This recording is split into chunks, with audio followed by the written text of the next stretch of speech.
નમસ્કાર દર્શક મિત્રો, સ્વાગત છે આપ સર્વેનું જીટીપીએલ જૂનાગઢ ન્યૂઝમાં। આજે 22મી માર્ચ છે, જેને વિશ્વ જળ દિવસ તરીકે ઓળખવામાં આવે છે। સામાન્ય રીતે અલગ અલગ દિવસની ઉજવણી રાષ્ટ્રીય સ્તરે અથવા તો આંતરરાષ્ટ્રીય સ્તરે થતી હોય છે, પરંતુ તેમાં જળ દિવસ ખૂબ જ મહત્વનો એટલા માટે છે કે સમગ્ર વિશ્વમાં પાણી સિવાય કોઈને ચાલવાનું નથી, અને એટલે જ જળ દિવસની ઉજવણી અંતર્ગત આપણે હંમેશા પાણીનો બચાવ કરીએ, જળ એ જ જીવન ઉક્તિને સાર્થક કરીએ, પાણીનો ખોટો બગાડ ન કરીએ, આવા સંદેશાઓ સંકલ્પ દર વખતે આપણે લેતા હોઈએ છીએ। ફરીથી એકવાર વિશ્વ જળ દિવસે આપણે જળનું એટલે કે પાણીનું મહત્વ સમજીએ અને એની એક પ્રકારની પૂજા કરીએ। આપ સર્વને જળ દિવસની શુભેચ્છા। જોઈએ મુખ્ય સમાચાર।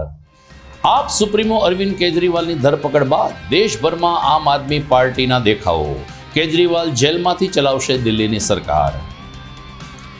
જૂનાગઢ મિલકત વેચાણમાં કોઈ બંદી ન આવે તે માટે આગામી મે મહિનામાં પ્રોપર્ટી એક્સપોનું થશે આયોજન। ધ ફન લિયો રિસોર્સ ખાતે કરવામાં આવ્યું લોન્ચિંગ।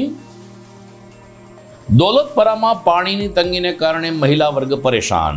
રોડ અને પાઇપલાઇનનું કામ ચાલતું હોવાનું જણાવતા સ્થાનિક નગરસેવક। જૂનાગઢ જિલ્લાને સ્પર્શતા અન્ય જિલ્લાની સીમારેખા ઉપર 8 ચેકપોસ્ટ ઊભી કરવામાં આવી, 24 કલાક પોલીસ વોચ રાખશે। સમાચાર વિગતવાર જોઈએ તે પહેલા લઈએ એક બ્રેક।